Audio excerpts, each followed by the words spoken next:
जय माँ दुर्गेश्वरी। मेरे मैया के दरबार में अर्जी लगाने का विधान है। ये आप लोगों को अगर पता नहीं है अभी तक तो आज मालूम हो गया होगा इस वीडियो देखने के माध्यम से। आज मैं एक प्रश्न का उत्तर देता हूँ। किसी ने मुझसे पूछा है कि गुरुदेव, क्या जो किस्मत में लिखा है उसे बदला जा सकता है? तो आज मैं एक बहुत ही प्यारा सा भजन सुनाता हूँ। ये भजन आप लोगों को भी मालूम होगा ही। घर घर ठोकर खाने से क्या तुझको हासिल होगा, होगा वही जो बंदे तेरे किस्मत में लिखा होगा। बोलो, किसको किसको पक्का विश्वास है कि होगा वही जो किस्मत में लिखा होगा कि अलग होगा? किस किस को विश्वास है वो हाथ ऊंचा करो। तकदीर में होगा वही होगा कि अलग होगा? तो आज एक कथा के माध्यम से आप लोगों को बतलाना चाहता हूँ।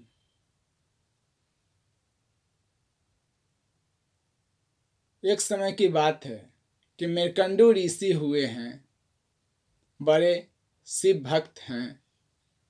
भोलेनाथ की भक्ति में जीवन बिता दिया। आपको कितना टाइम मिलता है भक्ति करने? और ऋषि मुनि का क्या टाइम है? उनका काम क्या है? भजन करना। आपको कितना टाइम मिलता है भक्ति करने के लिए? पूरा टाइम। क्या चाहिए आपको? तो ऋषि मुनि बन जाइए, आपको भी पूरा टाइम मिलेगा। संसार में रहने वालों को क्या पूरा टाइम भक्ति करने को मिलेगा? इसलिए उस माँ को भी मालूम पड़ गया, मेरा बेटा भी रूलेगा इस संसार में। अच्छा है कि इसका कल्याण हो जाए। उसने मुझे ये बच्चे को दान दे दिया। ये बच्चे को दान में रख लो। कोई दिया हीरा पन्ना, कोई दिया सोना चांदी, लेकिन सबसे बड़ा दान है अपने बेटे को संत बनाना। क्या बनाना? संत बनाना। मेरकंडू ऋषि ने शंकर जी की बहुत तपस्या की। तपस्या से शंकर जी प्रसन्न हुए। माँ के साथ नंदी पे आरूढ़ होके भगवती भगवान ने प्रत्यक्ष मेरकंडू ऋषि को दर्शन दिए। बड़े पुलकित हुए मेरकंडू ऋषि कि साक्षात भगवान आ गए। धन हो गया मैं, मेरी तपस्या सार्थक हो गई। प्रभु आपको प्रणाम, आपने मेरी तपस्या सफल कर दिया। आपको कोटि कोटि नमन वंदन। शंकर जी कहते हैं, बेटा मेरकंडू, क्या मांगना है? प्रभु आपसे क्या मांगू? आपने मुझे सब कुछ दिया है, लेकिन मेरे बाद मेरे खून का अंश आपका नाम लेता रहे, भक्ति करता रहे, ये मैं चाहता हूँ।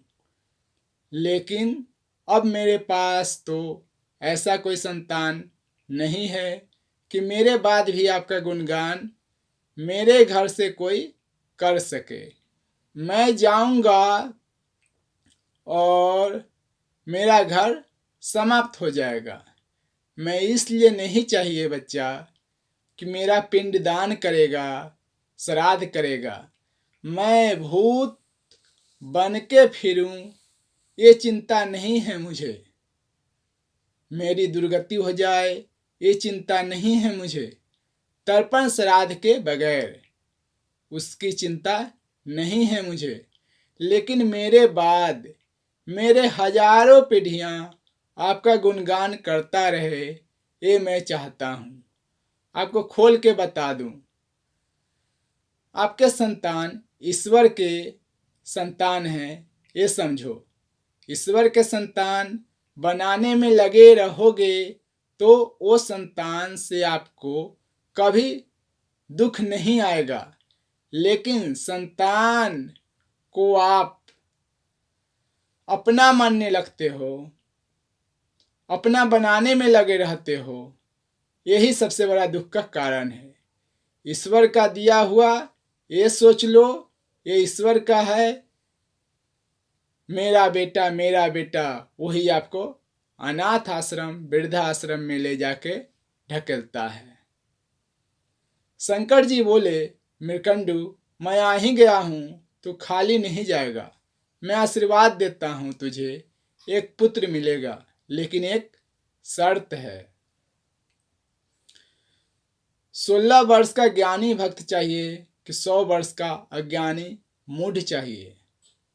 आप लोग तो क्या मांगोगे वो आप ही लोग जानो।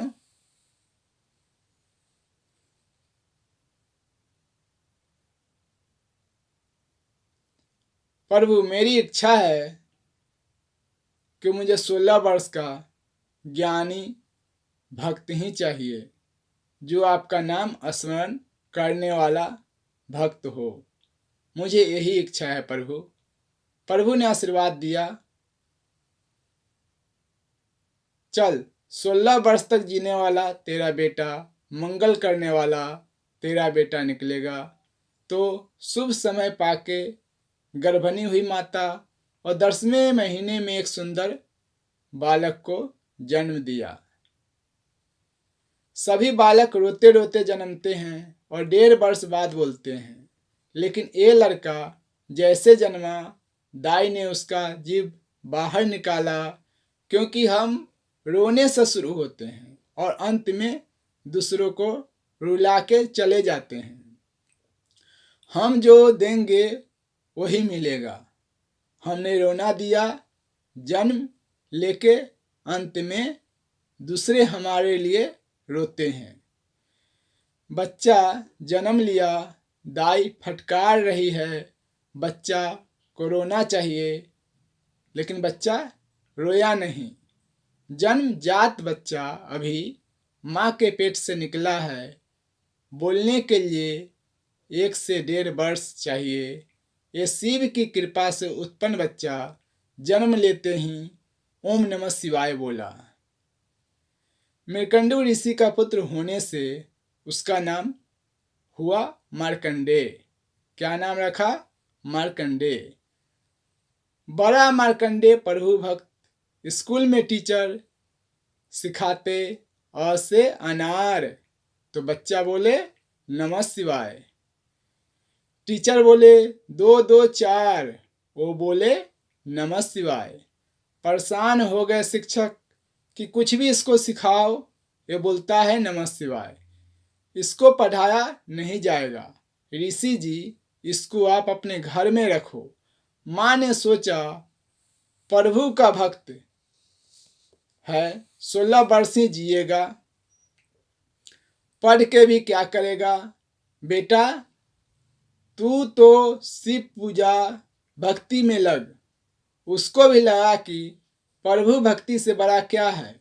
देखो गर्भ काल में आपको भक्ति आ गई, आपका बेटा भी संस्कारी होगा। भेल पूरी खाने के चक्कर में रहोगे, अचार खाने के चक्कर में रहोगे, चाट खाने के चक्कर में रहोगे, घूमने फिरने के चक्कर में रहोगे, तो राक्षस ही तुम्हारे पेट में उत्पन्न होगा। तो बड़े भक्त का पुत्र था, भक्त था, तो 24 घंटे शिवालय में दिन बिताए। शिवालय बंद करने वाला पुजारी परेशान हो जाए, महाराज निकलो, अभी मंदिर बंद करना है। इतना जल्दी मंदिर बंद कर दोगे? कितनी बजी है? 10 बजी है महाराज। 10 बजे बंद कर दोगे? पुजारी जी 24 घंटा रखो ना, प्रभु के मंदिर को बंद क्यों करते हो? मुझे 24 घंटा प्रभु की भक्ति करनी है। ऐसे क्या आप नींद नहीं लोगे? जाके सोगे नहीं? अरे सोना तो भैंस गधे भी करते हैं महाराज। पुजारी जी मनुष्य जन्म किस लिए मिला है? सोने खाने मिला है, भगवान की भक्ति करने मिला है। मुझे सोना नहीं है, मुझे भक्ति करना है। ऐसे उम्र बिताते कितना उम्र बीत गया, 16वां वर्ष आज पूरा होने का दिन आ गया। अब क्या होना है, सब माता पिता को मालूम है कि इसका उम्र कितना है। प्रभु ही पहले वरदान देते समय स्पष्ट करके ही वरदान दिए हैं। होशियार भक्त चाहिए 16 वर्ष, मूर्ख भक्त चाहिए 100 वर्ष। कई मूर्ख भारत में भार बने हुए 100 वर्ष के उम्र कितना है ये नहीं देखना, ज्ञान कितना है। छोटा उम्र में बड़ा ज्ञानी है तो वह गुरु है, बड़े उम्र में अज्ञानी है तो वह मूर्ख है। अभी महाराज 16वां वर्ष पूरा हुआ, हरदम शिवालय जा रहे हैं। माता पिता बोले, आज तू मेरे पास रह बेटा, अंतिम दिन है, क्या होगा तुझे देख लेंगे। कल ये आत्मा निकल गई तो इसके शरीर का क्या करेंगे, हमारे पास रह, तेरे से लाड करेंगे। बच्चा अपने स्वभाव बस शिवालय पहुंच गया। जैसे ही वह शिवालय में गया और जन्म के हिसाब से 16 वर्ष पूरा हुआ। जैसे ही 16 वर्ष हुआ, शिवालय में शिवलिंग को भजन करके रिझा रहा है। चांपे गौरा द शरीर काय, कर्पूर गौरा द शरीर काय, द मिल काय ज जटा धराए, नमः शिवाय च नमः शिवाय। उसको थोड़ा भी रंज नहीं है कि मेरा उम्र खत्म हो जाएगा, मेरे प्राण निकल जाएगा। उसको एक ही लग रहा है कि प्रभु मेरे साथ है तो मुझे कुछ नहीं होने वाला। इधर बेलपत्र चढ़ा के शिवलिंग को प्रणाम करते रहे। इतने में मंदिर के गब्बारे में अंदर भयंकर अट्टहास हुआ, प्रकाश हुआ और प्राण घातक यमराज प्रकट हुए। जन्म ले 16 वर्ष का है, लेकिन पूरा जीवन शिवालय में बिताया। संसार के कोई माया का पता नहीं, दुख सुख का पता नहीं। काला बड़ा यूं दुर्लभ शरीर, भयंकर आकृति, लाल आंखें और ठास करता चेहरा और महिष पर बैठा रूप देख के बच्चा घबरा गया। शिवलिंग को एकदम आलिंगन करके, प्रभु ये कौन आ गया मेरे सामने, ये कौन है। यमराज अपना पास फेंके, लेकिन शिवलिंग पर आलिंगन किए हुए मार्कंडेय जी के साथ वह यमपास शिवलिंग पर भी जा गिरा। बच्चा जोर से चिल्लाने लगा, प्रभु मेरे पिताजी ने कहा है संसार बड़ा मूर्ख है बेटा, वो तकदीर पे भरोसा करते हैं। वो किस पे भरोसा करते हैं, घर घर ठोकर खाने से क्या तुझको हासिल होगा, होगा वही जो बंदे तेरे किस्मत में लिखा होगा। यमराज किसको कहते हैं, यमराज जानते हो। जीवन की यही सच्चाई है कि जो लोग जन्म ले चुके हैं वो लोग मरेंगे जरूर, और 100% गिफ्ट यमराज हर आदमी को देने वाले हैं। ये सबको अपने जहन में रखना चाहिए। हे प्रभु, दुनिया के लोग यही कहते हैं कि होगा वही जो किस्मत में होगा। अगर किस्मत में होना है तो वही होना है, तो फिर संसार के चक्कर में ही आदमी क्यों नहीं रहेगा, भगवान के चक्कर में क्यों रहेगा। तो फिर शंकर के चरण को क्यों पकड़ना प्रभु? मैंने आपके चरण को पकड़ा है, तो अब मेरी किस्मत नहीं, आपकी कृपा काम करने वाली है। क्या काम करने वाली है? कृपा। हाँ, ध्यान रखना, आप जितने अनुष्ठान करते हो उस समय विश्वास रखना, मेरे अनुष्ठान, मेरी श्रद्धा, मेरी आराधना, मेरी पूजा पाठ मुझे तारने वाली है, कृपा दिलाने वाली है। ये विश्वास ही सनातन धर्म का आधारभूत सिद्धांत है।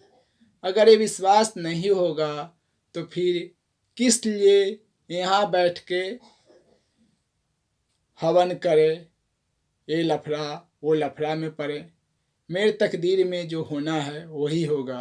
तो फिर आपको धंधा करने की, दुकान खोल के बैठ के माल बेचने की, ना और जाने कितने प्रकार की मेहनत करने की क्या ज़रूरत है?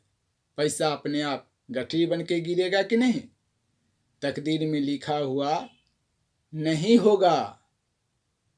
क्या नहीं होगा? तकदीर में लिखा हुआ नहीं होगा। कैसे नहीं होगा? पुरुषार्थ किया हुआ होगा। तकदीर में लिखा हुआ नहीं होगा, पुरुषार्थ किया हुआ होगा। क्या होगा? पुरुषार्थ किया हुआ होगा। जो जैसी पुरुषार्थ करेगा वो वैसा पाएगा। जब बच्चा रोने लगा, चंद्रशेखर चंद्रशेखर चंद्रशेखर पातु माम, चंद्रशेखर चंद्रशेखर चंद्रशेखर रक्ष माम। प्रभु का धुन ऐसा लगा, अगर दिल से प्रभु को पुकारोगे, दिल में से ही प्रभु प्रकट हो जाएंगे। प्रभु शिवलिंग से हाथ में त्रिशूल, डमरू लेते हुए, विशाल अपने नेत्रों से क्रोध का दृष्टि डालते हुए प्रकट हो गए। बच्चा देखा, जिनकी पूजा 16 वर्ष से कर रहा था, आज अभय देने वो मेरे सामने प्रकट हो गए। रोते आंसुओं से प्रभु के चरण पकड़ लिया। उसको मालूम नहीं है कि इतने बड़े प्रभु हैं, तो दूर से वंदन करूं, प्रणाम करूं। अगर कितनी भी बड़ी शक्ति शिव, ब्रह्मा, विष्णु ही क्यों न हो, अगर आपके प्रति उनके दिल में श्रद्धा है तो वो आपके बहुत ही कनिष्ठ ही हैं, आपके बहुत ही करीबी ही हैं। शंकर जी के चरण पकड़ के बच्चा रोवे। शंकर जी ने देखा, तूने इस बच्चे पे कैसे डाला यमपास, ये मेरा भक्त है। प्रभु आपने ही वरदान दिया 16 वर्ष का होगा, तो 16 वर्ष हो गया, ले जाना तो पड़ेगा। ये आपका बनाया विधान है, आपके विधान को टालने वाला मैं कौन होता हूँ? आपकी आज्ञा को सिरोधार करने के लिए मैं इसके प्राण ले जा रहा हूँ। अच्छा, मैंने वरदान दिया, आज तुझे लात मारा ना, इस लात के कारण मेरा भी महिमा बढ़ गया। शंकर कहते हैं कि तू काल था, तुझे लात मारने के कारण मैं महाकाल बन चुका हूँ। काल को मारने वाला मैं महाकाल। आज वरदान देता हूँ, इस बच्चे को आज से ये सदा के लिए 16 वर्ष का अमर चिरंजीवी होगा। कभी 16 वर्ष से ज़्यादा होगा ही नहीं। अब देखो, भक्ति की शक्ति ने तकदीर बदल दिया कि नहीं? आप बताओ। तो आगे से मंदिर जाओ ना, तो तकदीर के चक्कर में मत पड़ना, पुण्य के चक्कर में मत पड़ना, भक्ति के पुरुषार्थ में पड़ना। जितनी भक्ति पुरुषार्थ करोगे उससे ज़्यादा प्रभु आपको दे ही देंगे। दूसरे लोग मृकंडू ऋषि के पहले पीछे जितने हुए सब 100 वर्ष में मर गए। कितने वर्ष में? 100 वर्ष में। और देखो, ये मार्कंडेय जी 16 वर्ष लेके आए थे। चिरंजीवियों में आज भी उनका नाम है। हनुमान जी की तरह अश्वत्थामा की तरह आज वो जीवित हैं, हमारी कहानी सुन रहे हैं, हमारी बातें सुन रहे हैं, क्योंकि वो अमर हो चुके हैं। क्या हो चुके हैं? अमर। जैसे हनुमान जी जहाँ राम नाम लिया जाता है वहाँ पहुँच जाते हैं। आज भी मार्कंडेय जी जहाँ शिव नाम लिया जाता है वहाँ पहुँच जाते हैं और उस जगह में अदृश्य कृपा बरसाते हैं। हम प्रार्थना करें, मार्कंडेय ऋषि महाराज, हम पर ऐसी कृपा करो कि आप में जो भक्ति आई, अंत काल में भी प्रभु भक्ति, कैसी भक्ति? प्रभु भक्ति। हाँ, अंत काल में कोमा में न पड़े, नलियाँ लगी हो या धन दौलत पे दिमाग लगा हो, आपके चरण पर जिसका दिमाग लग गया उसके अमर होने में संदेह क्या है प्रभु? आप ही बताइए। उसके अमर होने में संदेह क्या है? इसीलिए मेरे बहनें, मेरे भाइयों, मेरे बच्चियों, कभी मेरा तकदीर में क्या लिखा है ज्योतिष के पास मत जाना। मेरा तकदीर कैसा है किसी को देखने मत जाना। मैं भगवती शिव शक्ति दिव्य दरबार जाऊंगी, मेरे तकदीर को बदला के आऊंगी। क्या? मैं भगवती शिव शक्ति दिव्य दरबार जाऊंगी, मेरे तकदीर को बदला के आऊंगी। भगवान की कृपा के बिना कुछ नहीं हो सकता। जय मां दुर्गेश्वरी।